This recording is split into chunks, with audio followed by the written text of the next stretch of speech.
서울성경신학대학원대학교 신약 박사님을 모시려고 합니다. 신약 박사님이시고 또 대한예수교장로회 순장 총회 부총회장님이십니다. 그리고 현재 3대교회 담임 목사님으로 심호하고 계시는 김동인 목사님 모시고 우리 MT 시작기도 첫 번째 특강 지리에 대해서 듣도록 하겠습니다. 여러분 강사님 모실 때 세 배로 큰 소리 하시죠. 항상 강사님들 나올 때 세 배로 큰 박수 부탁드리겠습니다. 김동인 목사님 모시겠습니다.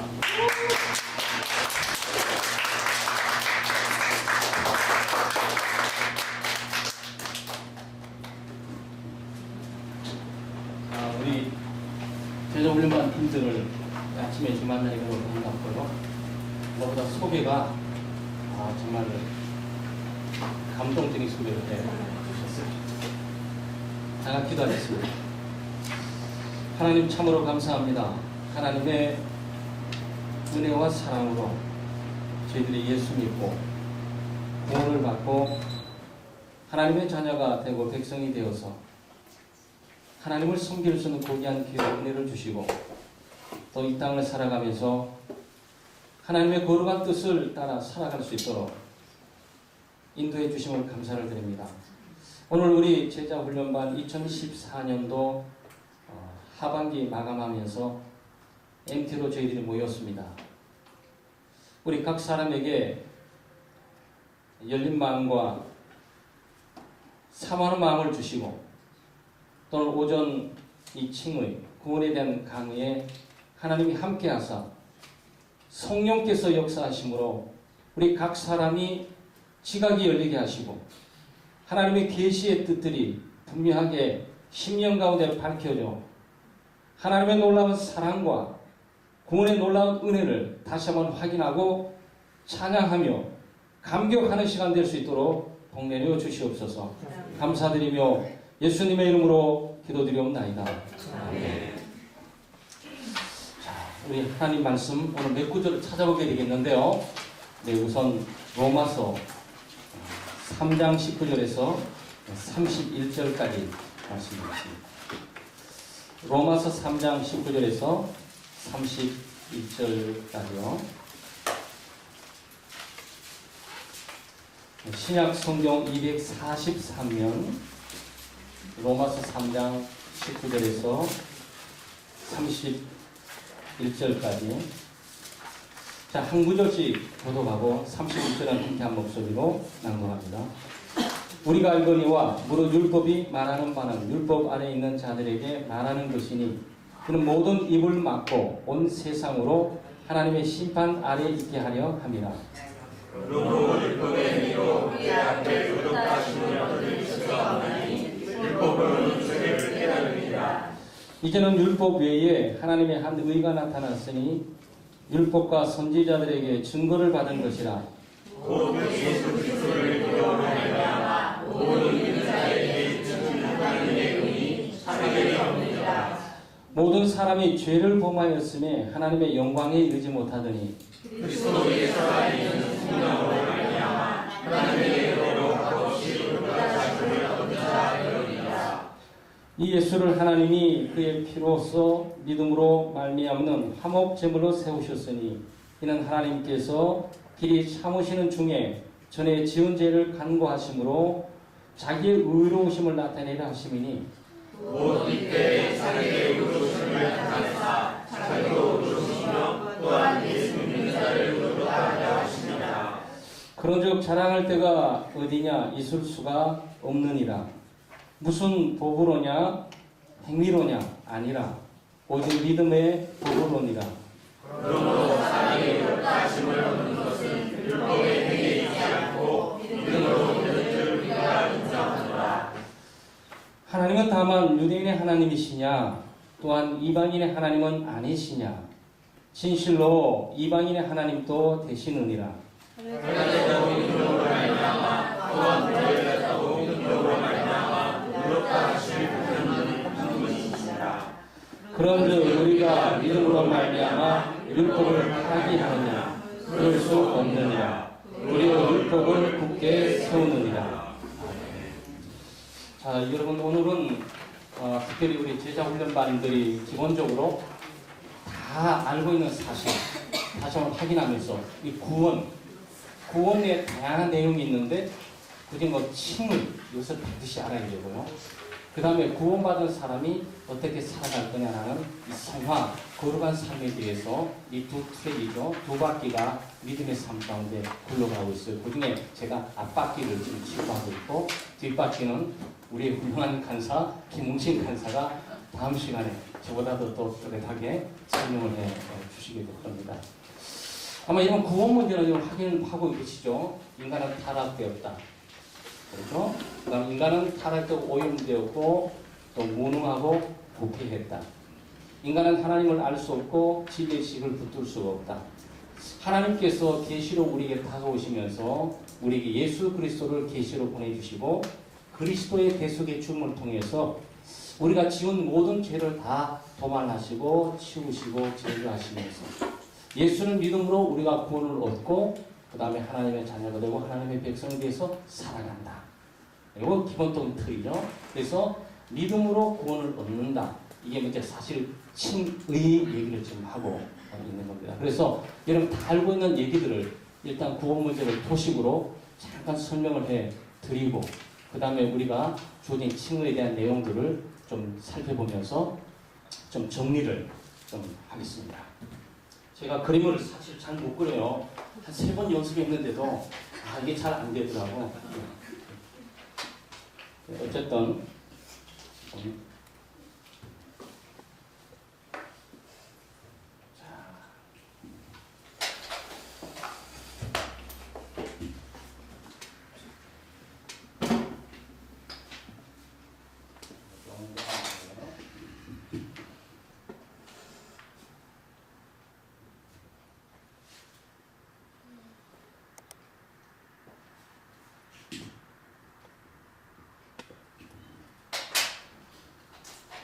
여기는 영원한 곳이니까 이렇게 하면 그림이 좀 되겠어요.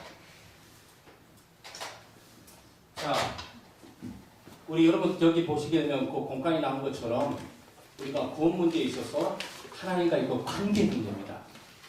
하나님과의 관계 문제인데 하나님과의 관계, 그 다음에 사람과 자연과의 관계, 그리고 시간과의 관계로 인해 살아가는 역사라고 말하는 거죠. 그리고 인간이 이 땅을 태어나면서 이 자기를 만든 창조주 하나님과 이 관계를 갖고 살아가는 거죠. 그 하나님과의 관계를 갖고 살아가는 그 모든 핵심이 믿음이잖아요. 그렇죠? 믿음이에요.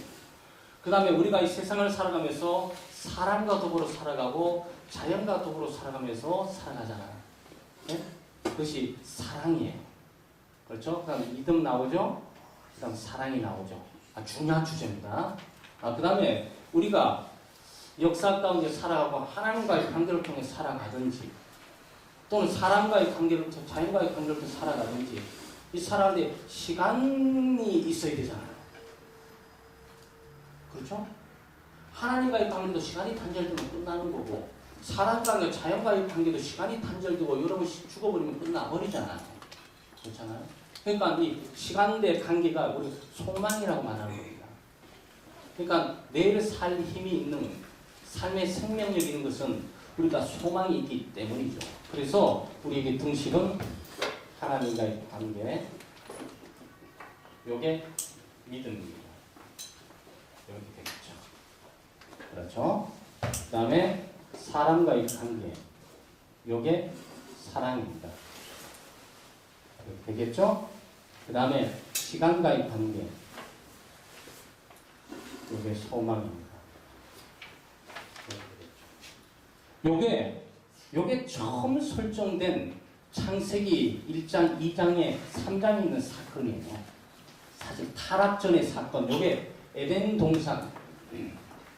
여러분 그렇게 말하고 있는 에덴 동산의 사건에 있었던 얘기는 그러니까 고린도전서 13장에서 믿음, 소망, 사랑 그 중에 제일은 사랑이라는 그 표현이죠. 근데 그것이 성경 전체를 총괄하고 있는 구원 문제를 핵심을 뚫고 있는 얘기예요. 그러니까 예수 믿는 사람은 믿음과의 관계, 사랑과의 관계, 이 시간과 소망과의 관계를 끊어질 수는 없는 거예요. 이 중에 어떤 것 하나도 없으면 못 살아가요. 그래서 이건 굉장히 중요한 주제를 우리가 다루고 있는 건데 이게 구원의 내용 속에 함께 포함되어 있는 거라고. 여러분이 지금 종합적으로 좀 설명해 드리고 있어요. 근데 여기에 지금 타락이 되잖아요. 여러분 잘 아는 것처럼 불순종으로 말미암아 타락이 되니까 어떻게 되는 거죠? 이렇게 되는 거죠.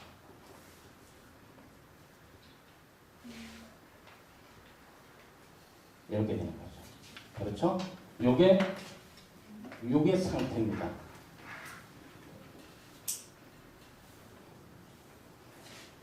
영혼이 죽어버리는 육체의 상태를 좀 말하고 있는 거죠. 이때까지만 해도 영혼이 살아있죠. 하나님께서 만드시고 생명을 불어넣으니까 살았다 그러잖아요. 그래서 그 살았다는 것은 하나님과의 관계 회복뿐만 아니고 육체도 살 뿐만 아니고 영혼이 산 거죠. 근데 타락한 이유는 영혼이 죽어버린 거예요. 영혼이 죽어버린 상태를 우리가 육의 상태라고, 플래시, 육신적으로 살아간다고 할 때 이 상태 속에 살아가는 걸 말하는 거예요. 그러면 우리가 여기서 바로 구원이 있잖아요. 이제 여러분에게 오늘 다루고 있는 내용이 요 지점 아니겠어요? 요 지점. 그렇죠? 요 지점이라고. 구원이잖아요. 구원을 받게 되면 자, 이제 여기에 완전하게 또 다시요. 되시겠죠? 믿음, 소망, 사랑. 요게 회복이 되는 거죠. 그래서 우리가 여기서 회복이라는 단어를 씁니다. 그래서 여러분 이 단어를 다 쫓으시면 돼요. 그 다음에 이 상태가 계속 가게 되면 완전한 회복이 있게 되겠죠? 여기가 완전한 회복 상태. 네, 이렇게 되겠죠. 그럼 여기는 뭐냐? 여기는 주님 안에 있는 상태가 되겠죠. 그래서 우리가 예수 믿고 주 안에 거하라. 이 말을 계속 얘기하는 것은 여기 있는 상태를 주 안의 상태. 자, 이렇게 됩니다. 자, 여러분 보세요. 여기에 타락하고 오염되었다가 믿음, 소망, 사랑이 다 파괴됐어요. 그러니까 하나님을 믿지 않고 하나님을 불신하고 하나님을 거역하고 여기는 하나님을 믿고 의지하고 신뢰하고 하나님을 바라보고 살아가는 이 바른 관계예요. 그리고 자연을 사랑하고 자연의 이름을 붙여주고 동물의 이름을 붙여주면서 자연을 관리하고 자연을 다스리고 자연을 통치하고 자연을 지배하고 살아가. 그 다음에 여기는 영원히 살 수 있는 시간대가 없는 그야말로 무한대의 소망 가지고 살아가요. 그러면 일단 타락도 오염되고 여기 오게 되면 하나님을 불신하고 하나님을 거역하고 하나님의 뜻을 반역하면서 하나님을 도전해요. 그 다음에 자연을 파괴하고 인간관계를 파괴할 뿐만 아니고 모든 것들을 다 무너뜨려버려요. 그 다음에 여기는 그야말로 뭡니까? 죽음이에요. 시간대가 끊어져 버려요. 영원히 존재할 수 없어요. 영원히 살 수 없습니다. 그러니까 소망이 없는 거예요. 이게 지금 여기 인류가 처한 위치는 여기인 거고 최초의 창세기는 여기를 말하는 거고 지금 우리가 다루고 있는 것은 뭐냐면은 여기를 말하는 거죠. 그래서 우리는 칭의가 있게 될 때 칭의가 어디서 있게 되냐면 여기서 칭의가 있게 됩니다. 그러니까 여기에 육체의 상태죠. 자, 여기 보세요. 여기에 생명의 법. 그렇죠? 네. 여기는 생명의 법이 다스려요. 여기도 생명의 법이 다스려요. 그렇죠? 여기는 또 달라요. 여기는 죽음의 법. 이게 사망의 법이죠. 죄와 사망의 법에서 너를 구원했다라고 이 법 문제가 계속 나오고 있는데 죄와 사망의 법이 여기는 다스리고 지배해요. 자, 이러므로 여러분이 지금 보고 있는 것은 뭐냐? 구원 문제 상황들이 도식을 통해서, 그림을 통해서 지금 진행돼 가서 한순간에 모든 성경적인 내용들을 한순간에 여러분 이 속에 다 간파할 수 있어요. 근데 지금 오늘 우리가 다룰 것은 뭐냐면 요 지점만 다루려는 거예요. 요 지점 이후는 뒤에 있는 우리 김간사님께서 다루실 거고, 저의 지점은 여기서 일어난 사건을 다루는 거예요. 자, 여기서 예수를 믿는 사람을 하나님께서 의롭게 하셨다. 이제 이것부터 출발을 이렇게 하는 거죠. 하나님을 의롭게 하셨다. 자, 여러분 공과를 쭉 따라오시면 이 의에도 일반적인 의가 있어요. 네? 일반적인 의는 뭐냐? 일반적인 의는 도덕적이고 윤리적인 의입니다. 사람이 의로운 사람이라고 말할 때 그 사람은 뭘 말하는 거죠? 도덕적으로 잘 사는 사람. 그렇죠? 윤리적으로 반듯하게 사는 사람. 올바르게 생각하는 이런 사람 생각하잖아요. 그 다음에 유대인들이 가지고 있는 의는 어떤 의죠? 유대인들이 가지고 있는 것들은 일정한 규칙과 규범을 지키는 것이어야 해요. 여러분 잘 구분을 하셔야 됩니다. 그러니까 일반적인 의는 도덕과 윤리적인 문제, 이 문제를 다루고 있는 거고, 유대인들이 다루고 있는 의는 도덕적으로 윤리적으로 자기 나름대로 어떻게 사는지 관계없다. 우리가 가지고 있는 이 법적인 원칙을 따라 살아야 된다. 이것이 율법이에요. 이게 율법이에요. 그래서 유대인들이 가지고 있는 의는 율법의 의예요. 그 율법의 의는 도덕적이고 윤리적인 것도 없잖아 있지만 일정한 원칙과 규칙을 지키는 거예요. 만약 교회가 적용한다면 여러분 새벽기도 나오셔야 돼요. 새벽기도 그냥 나오시면 안 돼. 5시 반에 딱 나와 앉아 계셔야 규칙을 지키는 거고 그것을 의롭다 말하는 거예요. 이해하셨어요? 그러니까 각 조직마다 가지고 있는 규칙이 있어요. 그 규범이 있다고요. 도덕적이고 윤리적으로 다른 나라에 비해서 어떻게 사는지 관계없이 이 규칙을 따라 살기만 하면 의로운 거예요. 네? 이게 유대인들이 가지고 있는 의의 원리입니다. 그래서 오늘 여러분이 보면서 율법의 의로는 구원받을 수 없다라고 계속 지금 강조하고 있는 것이 규칙과 규범을 아무리 잘 지켜도 이 상황으로 올라올 수가 없다는 거예요. 그러면 우리가 가지고 있는 의는 뭐냐? 우리가 가지고 있는 의는 예수 그리스도와 올바른 관계를 갖는 의를 말하는 거예요. 그러니까 이건 행위라든지 규칙을 지킨다든지 행위를 지킨다든지 아니면 규칙을 잘 감당하는 이걸 말하는 것이 아니고 관계입니다. 관계. 신경을 이해하실 때 이거부터 이해하셔야 돼요. 자, 거기 로마서 3장 읽을 때 뭐라고 말했습니까? 율법으로는 뭘 한다고요? 율법으로 의롭다함을 받을 수 있습니까? 네, 율법으로는 의롭다함을 받을 수가 없어요. 이걸 명백히 하셔야 됩니다. 그러니까 도덕적으로 윤리적으로 법칙을 지켜나가면서 구원을 받으려는 것들을 멈춰야 된다는 거예요. 정말 구원받기를 원한다면 어떤 종교적인 시스템이나 종교적인 시스템이 가지고 있는 규칙이라든지 규범을 잘 지켜가면서 끝까지 구원받은 거는 그걸 바로 멈춰야 된다는 거예요. 왜? 그걸로는 구원받을 수가 없고 의롭다함을 받을 하나님은 그 방법을 통해서 의롭다함을 주지를 않으셨으니까. 그럼 하나님께서 주시는 의롭다는 방법은 뭡니까? 네? 의롭다함을 받을 수 있는 근거는 뭐예요? 네? 믿음은 수단이 되겠죠? 근거. 네? 그렇죠. 예수 그리스도의 십자가의 죽음이에요. 그래서 여기에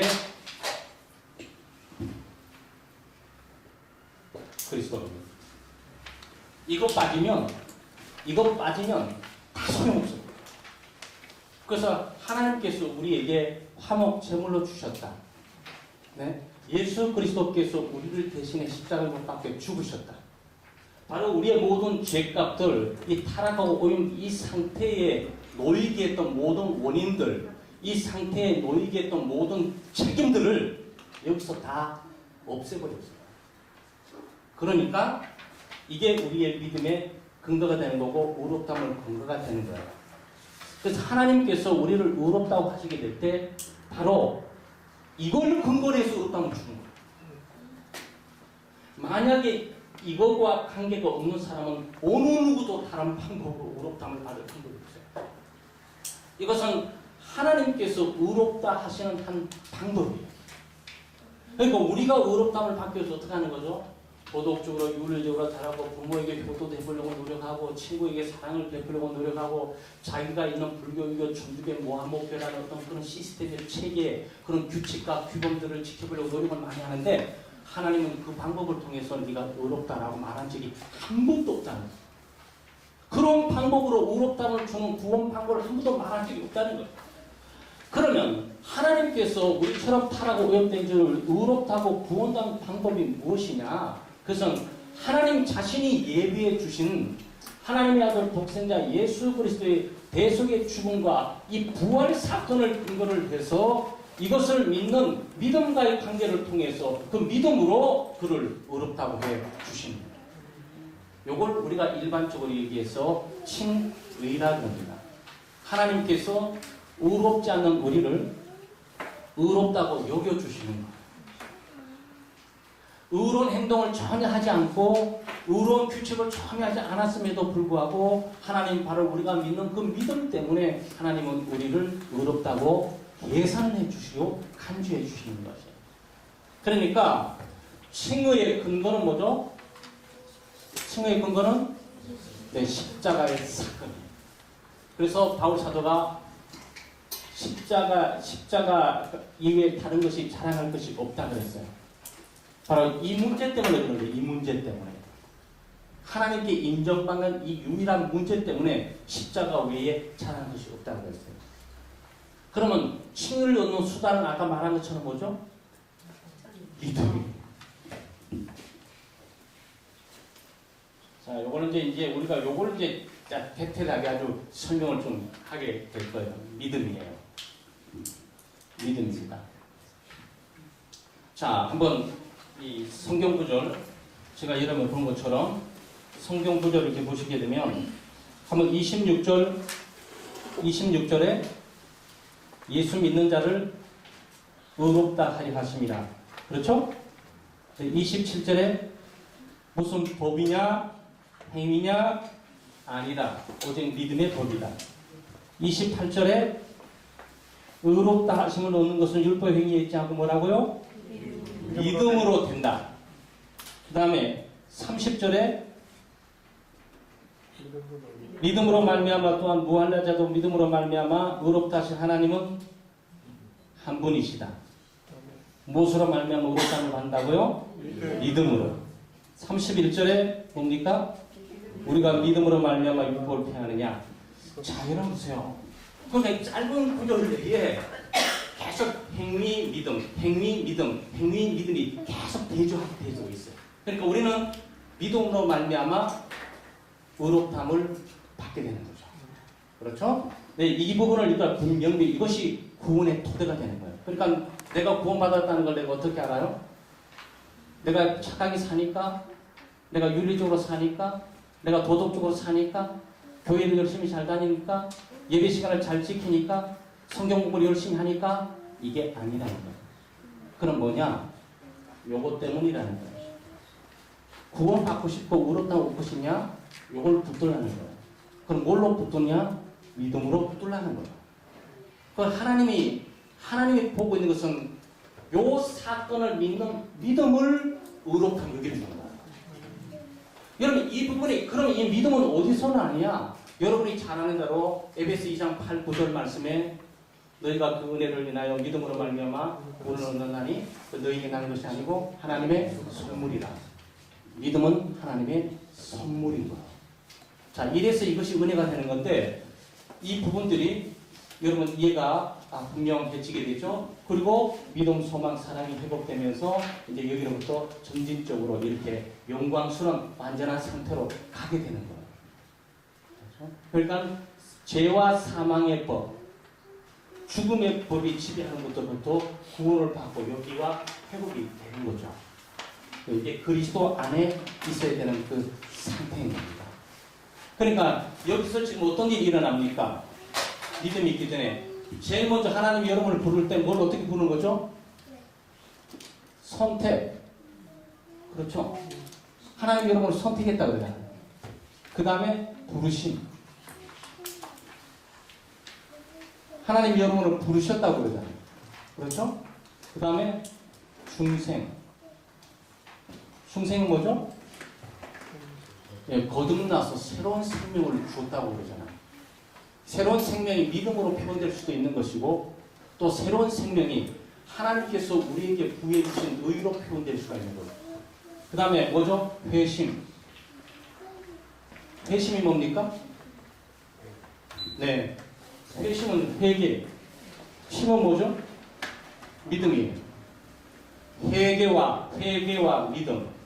그 다음에 이게 뭐죠?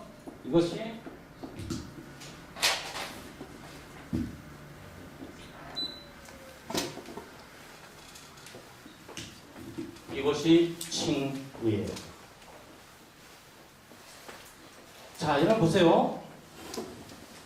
하나님의 선택과 부르심과 중생과 회심, 믿음과 회개와 이 모든 그 믿음, 그 다음에 성령의 역사로 거듭남, 성령으로 부르심을 받은, 네? 하나님의 창세전의 선택, 유효한 이 역사 전체를 통째로 포함하고 있는 것이 칭의라고. 그러니까 한 사람이 하나님의 부르심을 받고 구원을 받게 되면 반드시 예수 그리스도를 의지하고 믿게 되고 예수 그리스도로 말미암아 의롭다함을 받았다는 사실을 그럼 확인하게 돼요. 그래서 그리스도 안에 이제 정죄함이 없게 되는 거죠. 자, 그러면 이 칭의에 대해서 우리가 칭의는 첫째 아마 이런 공과를 보시면 종말론적이에요. 자, 이제 칭의 문제를 좀 정리해서 마지막으로 갑니다. 칭의는 이 종말론적입니다. 첫째는.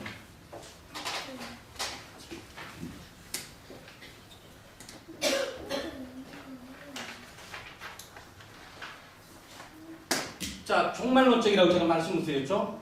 이 종말론적이라는 이 얘기가 이 마지막만을 말하고 있는 것이 아니고 그냥 끝을 말하긴 하죠.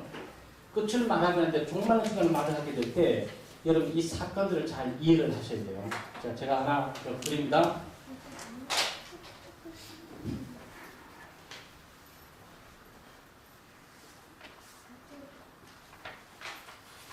하나님 심판이 있었죠. 그렇죠? 에덴 동산에 타락했을 때 하나님께서 심판에서 추방을 했죠. 가장 의로우시고 가장 공정하시고 가장 완전하신 재판장이 보게 될 때 너는 죄인이다라고 생각해서 죄의 정죄를 하신 사건이에요. 그 다음 또 하나 칭의예요. 이게 하나님의 심판입니다. 하나님의 심판 보셨죠? 자, 이제 두 번째 갔습니다. 세 번째 뭐가 있습니까? 최후 심판.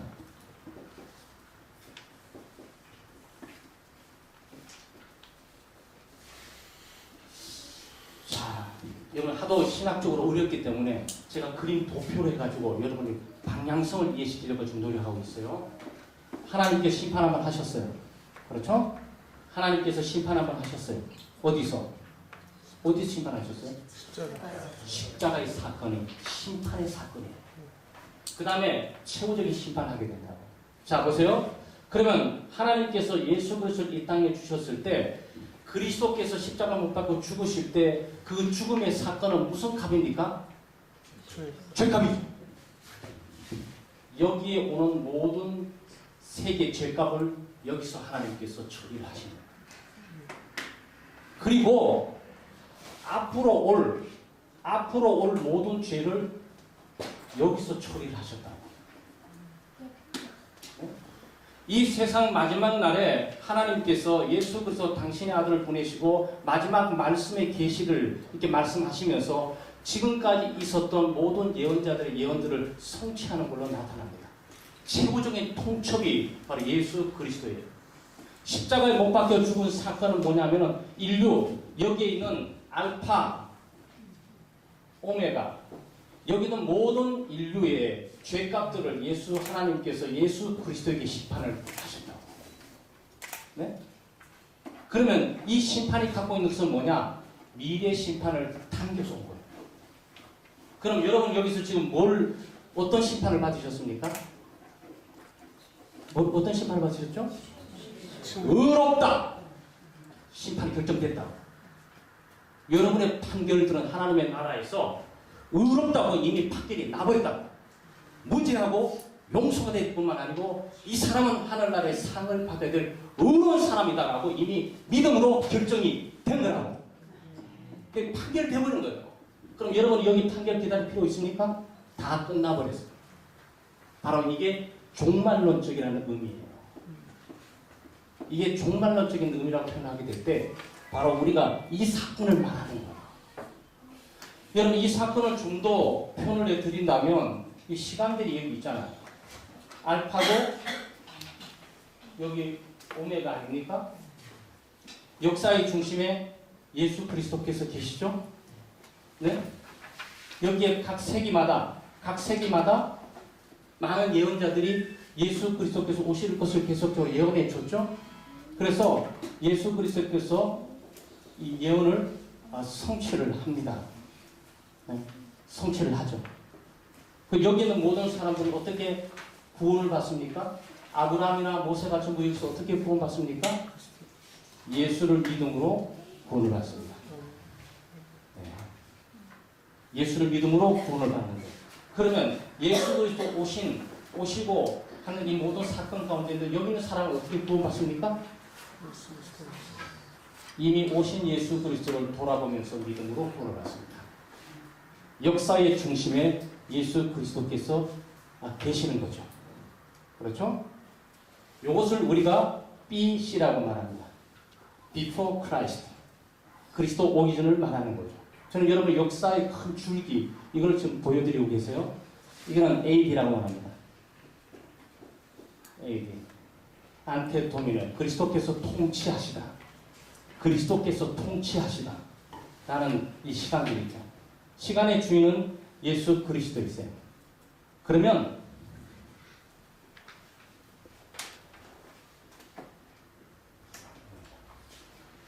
시간의 주인은 예수 그리스도인데 그리스도께서 이 땅에 오셨죠? 그리스도께서 이 땅에 오시면서 종말이 온 거예요. 마지막이 왔다고. 그러면 마지막 오신 이 예수 그리스도가 미래 오십니까? 이걸 우리 재림이라고 해요. 우리는 알파의 오메와 일반적으로 사는 사람들의 시간대 속에 살지만 그리스도와 함께 그리스도의 시간대 속에 살아갑니다.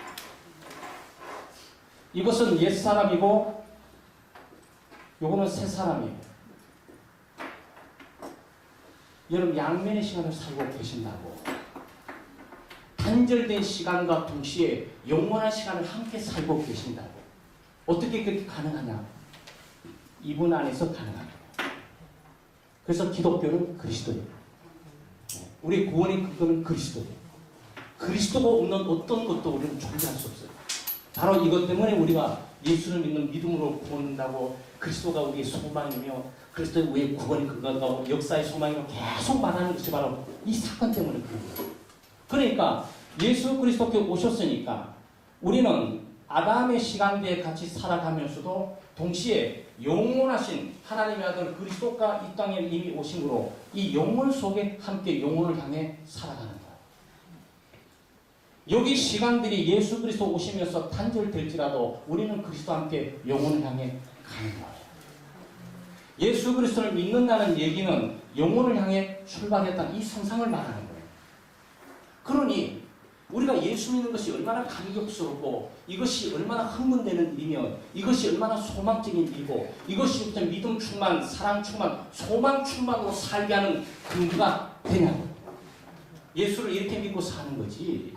그냥 그동 무지하게 왔다 갔다 거리면서 막 사는 얘기가 아니라는 얘기예요. 그러면 예수 그리스도 우리가 종말론적이라고 지금 말을 했습니다. 여러분에게 종말론적으로 말을 했고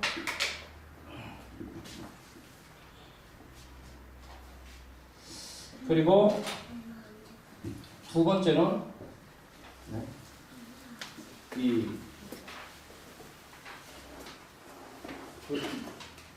뭐라 그럴까 간주하다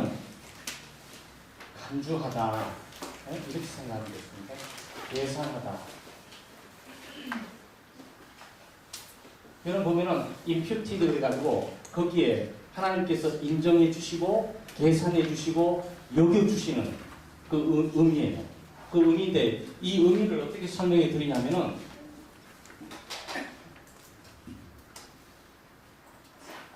하나님이 있어요. 네? 하나님 계십니다. 십자가가 있어요. 십자가가 있죠? 그 다음에 죄인인 내가 있어요. 죄인이에요. 죄인인 내가 있어요. 죽을 죄인이죠? 자, 그런데 하나님께서 우리를 어떻게 의롭해 주시냐? 지금 아까 믿음으로 말하면 의롭해 주신다고 말씀드렸죠? 이제 그걸 좀 구체적으로 두세 가지로 이제 설명하는데 첫 번째는 종말론적으로 우리를 의롭해 주세요. 하나님의 법정에서 한번 믿음으로 의롭다라고 지금 결정된 이 사건들은 미래 그리스도의 재림 올 때 그 사건들을 포함하고 있는 거다. 그래서 그런 측면에 종말론적이라고 말씀해 드렸고, 그러니까 한 번 구원받은 사람은 하나님의 법정에 번복할 수 없어요. 법정을 한번 땅땅 그러면 그 법정의 모든 재판은 끝나는 거예요. 주변에 대모를 하면서 왜 죄인을 왜 저기 살려주고 저리가 소용없어요. 재판장 마음이지. 재판장 마음이잖아. 근데 그 재판장이 가장 의롭고 가장 완전하고 가장 고르하신 분에게 그 재판의 판정은 조금도 무엇나 결점이 없는 거예요. 근데 그 하나님의 결정이 하는 것은 뭐냐면은 우리의 행위나 법적인 규칙과 규범을 얼마나 지켰냐 이걸 보는 것이 아니고 내 아들 예수 그리스도가 믿는 예수 그리스도가 죽으신 십자가 이그 사건을 믿느냐라는 그 믿음을 하나님께서 보시고 의롭다 해주신 판결이죠. 그래서 믿음이 중요한 거죠. 자, 그러면 그 믿음의 규정을 어떻게 해야 되냐?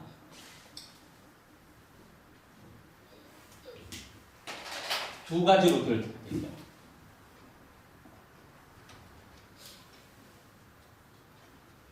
이게 믿음입니다. 통로. 이게 법. 아까 무슨 행위로냐? 아니면 믿음의 법이로다 말할 때 그 법, 원리. 자, 여기에 믿음 문제를 행위 문제로 결부시키는 것을 멈추셔야 돼요. 믿음으로 말미암아 의롭다함을 얻는다는 그런 교리, 바로 그런 성경의 진술에 의해서 믿음을 마치 헌금 많이 내고 봉사 많이 하는 이 행위 문제를 나눠서 일단 멈추시라고. 왜냐, 그 행위를 통해서 구원을 얻을 수가 없으니까. 그럼 여기 말하는 구원 얻는 믿음, 그 칭의의 기본적인 의미는 뭐냐면 간주하고 계산하고 여겨 주는 의예요. 그럼 하나님께서 우리를 어떻게 의롭다고 여겨주시냐? 우리는 죄인이잖아요. 예수의 십자가 있잖아요. 하나님께서 십자가를 보시고 이 죄인의 죄가 가려짐으로 주어지는 믿음의 통로를 만드셔서 우리에게 의롭다 해주시는 거예요. 이게 1차적인 의미입니다. 그래서 이런 믿음마저도 자랑할 수 있어요? 없는 것이 바로 여기 있는 거예요. 믿음마저도 자랑할 수 없는 게 하나님께서 우리를 의롭다 하기 위해서 자신의 독생자 예수 그리스도의 십자가의 사건을 이 영혼에게 비추며 믿음의 통로를 통해서 하나님이 우리에게 다가오신다는 거예요. 그러므로 그리스도를 믿는 믿음을 주시는 거죠. 바로 이 믿음을 우리가 뭐라고 표현합니까? 아, 내가 거듭났다. 내가 중생에 있으면서 새로운 생명체가 내게 있고 새로운 세계에 대한 어떤 동경과 그것을 믿을 수 있는 힘이 내게 생겼다고 말을 하게 될 때 그거를 말하는 거죠. 그러니까 완벽해요. 구원의 시스템은 완벽합니다. 하나님의 구원은 실패할 수도 없고 네? 완벽해요. 한 사람이 예정되고 선택되었다면 하나님의 시간 갈 때 반드시 그로 말미암아 아무리 흩어져 있던 십자가 뒹구르고 막 있어도 그 십자가의 사건 하나님의 그 권능의 능력으로 와서 그 영혼에 비치세요. 그리고 믿음의 통로로 딱 가둬버리죠. 좌우 사방 팔방 보지도 못할 뿐만 아니고 이것만 보이도록 하는 거예요. 그러므로 또 이거를 아무리 보면 뭐합니까? 붙들 수 있는 힘이 없는 거예요. 그러니까 하나님께서 믿음을 주셔서 믿음을 가지고 십자가를 믿고 보도록 하는 것입니다. 하나님이 붙드시고 자기는 하나님을 붙드는 거고 이것이 바울 사도의 표현 가운데 내가 잡힌 바 된 그것을 잡으려고 쫓아간다 표현하잖아요. 여러분 그렇게 우리가 의롭다함을 받는 겁니다. 그리고 아까 말씀드린 것처럼 여기에 세 번째 우리가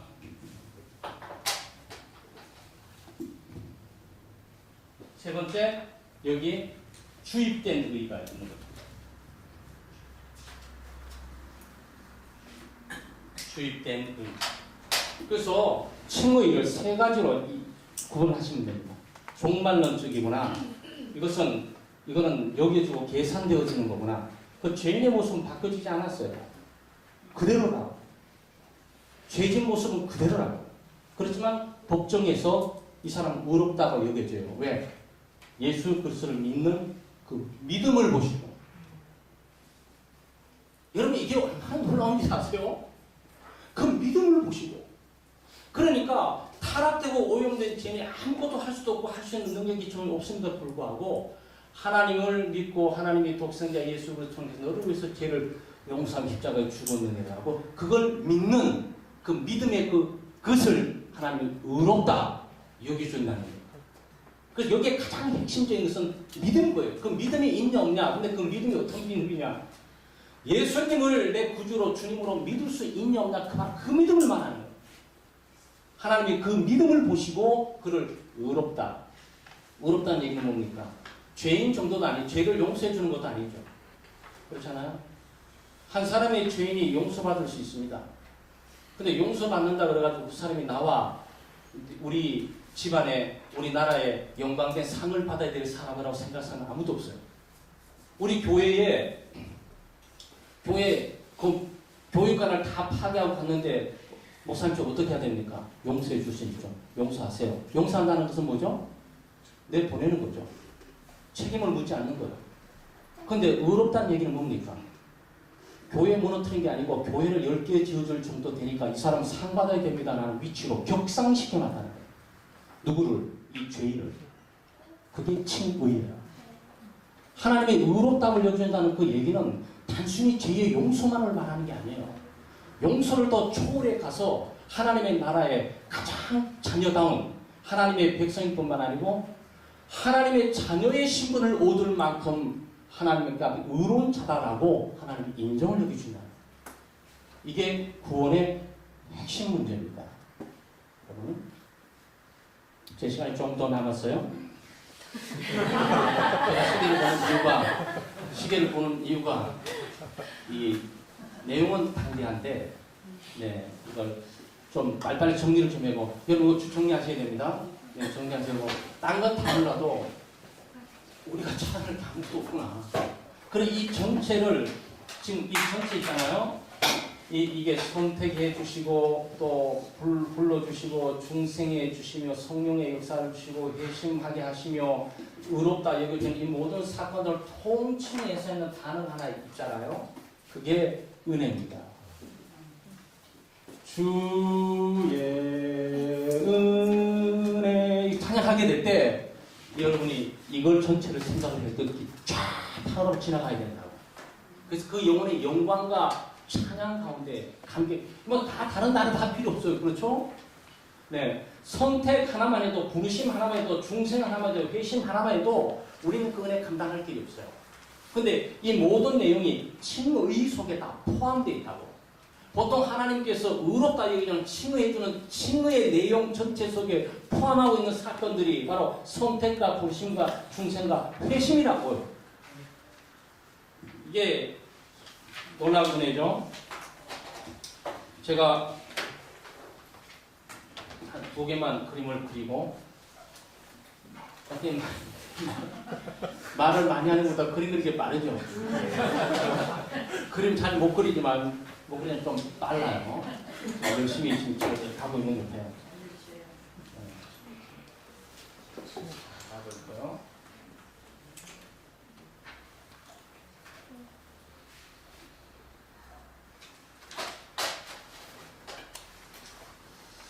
자, 여러분이 나중에 좀 고린도전서 15장을 좀 참고하고요. 고린도전서 15장을 참고하고 또 로마서 5장을 참고하시면 되겠어요. 그림 딱 2개만 딱 그리겠습니다. 이번엔 좀 어려운 문제는 아닌 것 같아요. 이번에 어려운 문제는 아닌 것 같아요.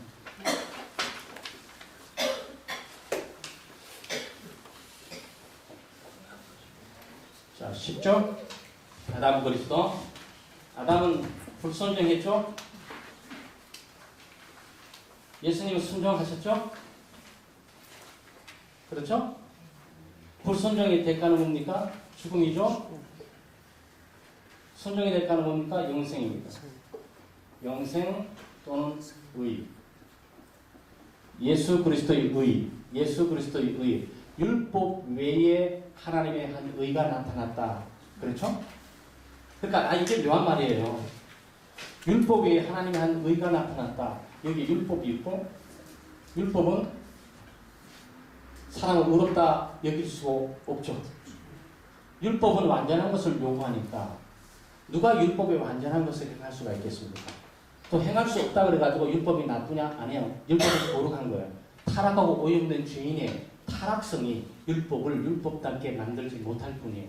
그런데 율법인데 율법은 구원을 받게 할 수가 없어요. 그런데 아직도 수많은 사람들은 바로 율법이나 행위 이 체계를 통해서 구원을 받을 수 있다고 생각하는 거예요. 그렇죠? 이게 종교의 문제. 네, 이게 종교의 문제라고. 그런데 이게 이미 그 종교의 정말 핵심적인 그 내용을 갖고 있었던 유대주의, 유대 종교가 이미 하고 있었던 일이라고요. 그러니까 율법으로는 죄를 깨닫게 할 뿐이다. 죄 깨달음.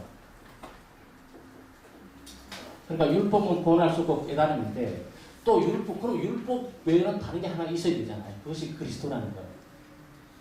이건 지저스 크라이스트 JX 예수님 표현하는 겁니다.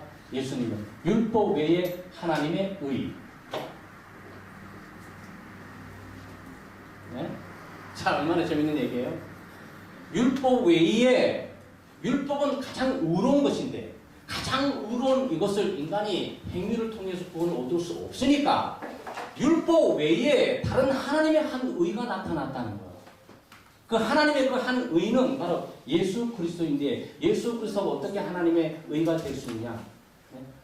하나님의 뜻에 완전하게 순종을 했다. 그래서 완전한 순종. 완전한 순종. 이게 십자가의 사건을 말하는 거죠. 이게 십자가의 사건을 말해요. 완전한 순종. 이걸 통해 하나님께서 예수를 너는 의롭다. 그런데 예수 믿는 사람들에게 그리스도께서 이 의를 주신다는 거예요. 아까 그 주입된 의를 좀 더 보충 설명하는 때문에 또 말씀드렸고요. 죽음이. 그 다음 여기는 심판입니다. 그렇죠? 네? 여기는 영원한 생명 동시에 똑같이 가도 되겠죠? 네. 자, 그러면 아담, 세상에 태어난 모든 사람은 이 아담 안에 있어요. 첫째 아담 안에 있습니다. 세상의 모든 사람들이. 비구체이고. 자, 아담 안에 있다는 얘기는 뭡니까? 착하게 살아도 이 체제 속에 살게 된다는 거예요. 거룩하게 살아도 이 체제 속에 산다는 거예요. 왕이 되어도 이 체제 속에 산다는 거예요. 이걸 이해하셔야 돼요. 내가 왜 죽어야 되냐? 이 체제 속에 있어서 죽는 거예요. 그러면 이 죄인이 살 수 있는 유일한 방법은 체제를 바꿔야 돼요. 체제를 바꾸는 건 여기서 여기를 넘어와야 돼요. 넘어오는 게 믿음이다. 행위로 넘어오는 것이 아니고 돈 주고 넘어오는 것이 아니고 사회적인 신분과 지위를 통해 넘어오는 것이 아니고 믿음으로 넘어옵니다. 심플하죠? 근데 이게 기독교가 말하고 있는 구원, 칭의에 대한 내용들을 계속 강조해주고 있는 내용이에요. 그러면 이 안에서 아담 안에서 아담과 같은 죄를 짓지 않는 모든 사람들이 아담의 죄의 결과를 받은 것처럼 그리스도 안에 있기 때문에 그리스도와 같은 완전한 의로운 행위를 하지 않을지라도 그리스도의 완전한 의로 여겨진다는 거예요. 할렐루야. 아멘. 네, 이게 은혜. 이 구원의 도리와 구원의 흐름들을 간파하지 못하면요, 여러분 기독교 생활을 많이 해도 능력과 힘을 공급받을 때가 없어요. 근데 이걸 생각하게 되면 감격이 차고, 그리고 소망에 대한 확신이 차게 되고요. 영혼들을 사랑할 뿐만 아니고 하나님 믿고 의지할 수밖에 없도록 되어 있어요. 아까 말한 것처럼 완전한 회복으로 사는 삶을 살아가게 된 이유가 여기서 나오는 거라고. 그리고 로마서 7장에 보시게 되면 율법과 그리스도의 관계가 나옵니다. 이거 하나만 설명하고 마칠게요. 율법과 그리스도의 관계인데, 어떻게 돼서 우리가 살아났는지. 자, 이건 하나님이에요. 하나님인데 하나님의 율법. 율법이 통치하고 지배하고 다스립니다. 그리고 여기에 사람이 살아가죠. 그러면 율법은 뭐냐? 율법은 신랑이. 이게 저 로마서 7장에 비유하고 있는 표현들입니다. 신랑이고. 이거는 뭐냐? 신부예요. 모든 인생은 율법과의 관계를 통해서 율법의 지배를 받고 살게 되어 있습니다. 어느 누구도 율법의 제재, 하나님과의 관계, 하나님의 지배, 하나님이 말씀하시는 율법의 통치로부터 벗어난 사람은 없어요. 그러면 이 신부가, 그럼 이 뭡니까? 완전한 것을 늘 요구하잖아요. 집안에서도 남편이 완전한 걸 요구하면 날마다 들어오자마자 여보, 이게 뭐예요? 이거 나는 생각하면 이거 팔 것같아요? 제가 볼 때는 못 살아요. 아무리 잘 닦아놔도 싹 가서 주소에 가서 여보, 이거 날마다 정죄를 들지. 정말 그 남편이 완전하기 때문에 더 힘든 거예요. 그래서 남편 좀 어리숙한 사람을 구하세요. 저처럼 어리숙해야 뭐 잘 먹고 살아요. 이거 딱 보면 날마다 검사 생각해보세요. 저는 이걸 어디서 배웠냐면 군대에서 내부생활 정리하면서 어떤 고참하고 있는데 사람이 노예해져 버리겠어요. 그런 사람들이 변덕을 왜 이렇게 심한지 모르겠어요. 까탈스럽고 변덕스럽고 또 모든 일들이 자기가 잘하면 존경이나 차겠는데 자기는 또 엉망진창이면서도 남에게 하는 문제에 대해서는 그래요. 근데 뭐냐면은 율법과의 관계가 그렇다고. 그러면 어떻게 해야 됩니까? 율법과 이혼하려면 어떻게 해야 되죠? 이건 실제 문제예요. 율법과 우리 지금 한국에 있는 이 이혼 문제를 말하는 것이 아니고요. 지금 법이 느슨해서 막 그렇게 하는데 실제로 율법과 관계에서 이 신부가 이혼을 하고 살고 있잖아. 자유롭게. 율법의 제재와 율법의 지배를 받지 않고 자기는 독자적으로 자유하게 살고 있잖아. 그러면 두 가지 방법이에요. 얘가 죽든지 얘가 죽든지. 신랑이 죽든지 신부가 죽든지. 율법에 의해서 신랑이 죽으면 자동적으로 신부가 다른 남편에게 갈 수 있어요. 신부가 죽으면 자동적으로 다른 남편에게 갈 수 있어요. 그런데 이 신랑이 죽을 낌새가 안 보여. 아무리 기회를 노려봐도 죽을 낌새가 안 보여. 여기까지 좀 살아가면서 그래도 언젠가는 그 소망을 갖고 왔는데 날로 더 강성해지면서 밥도 안 해주는데 어디서 뭘 차려 먹는데 더 건강한 모습 나타나서 호령도 크게 하면서 나타나. 내 손에. 그러면 내가 먼저 죽는 게 낫지. 내가 먼저 죽는 게 낫잖아. 그래서 우리가 어떻게 합니까? 그리스도와 함께 죽어주고. 자, 이게 믿음 문제를 또 설명합니다. 예수 그리스도를 믿는 그 순간 어떤 일이 벌어지냐? 그리스도와 연합이 되는 거예요. 그리스도의 죽음에 동참하게 됩니다. 그래서 신부가 예수를 믿음으로 그리스도와 연합하게 되면서 동시에 죽음으로 율법과의 관계는 안녕, 이 남편아, 다 끝나버려요. 더 이상 율법의 제재 아래 있지 않습니다. 율법의 지배 아래 있지 않아요. 율법의 요구에 응하지 않습니다. 이제는 어떻게 하는 겁니까? 그리스도와 함께 조용히 죽어버리고 편안하게 살아요. 그런데 그러므로 예수를 믿음으로 그리스도와 연합되게 될 때 그리스도와 함께 죽어버리면서 동시에 율법으로부터 벗어나지만 이 그리스도와 함께 죽는 이 죽음의 실체가 여기에 묻혀 있는 것이 아니고 놀랍게도 이 남편이 살아나고 그랬어요. 자, 무한정. 이 남편이 죽으면 같이 보살이 죽을 텐데 이 남편이 살아나고 있어요. 그래서 함께 산 거예요. 그래서 율법과의 관계가 끊어지면서 그리스도와 관계를 통해서 살아가는 거예요. 여러분, 이게 구원의 문제이기도 하고 이게 어렵다는 문제이기도 합니다. 사랑하는 여러분, 우리가 오늘 구원 문제를 봤고요. 또 칭의, 하나님께서 우리를 예수 그리스도를 통해서 제 용서뿐만 아니라 또 의롭게 해주시는 일들을 우리가 보았습니다. 진리들을 함께 묵상하시고요. 또 이제 그러면 의로워진 사람은 어떻게 살아야 될까? 10분간 쉬고 다음 시간에 잠깐 기도하겠습니다.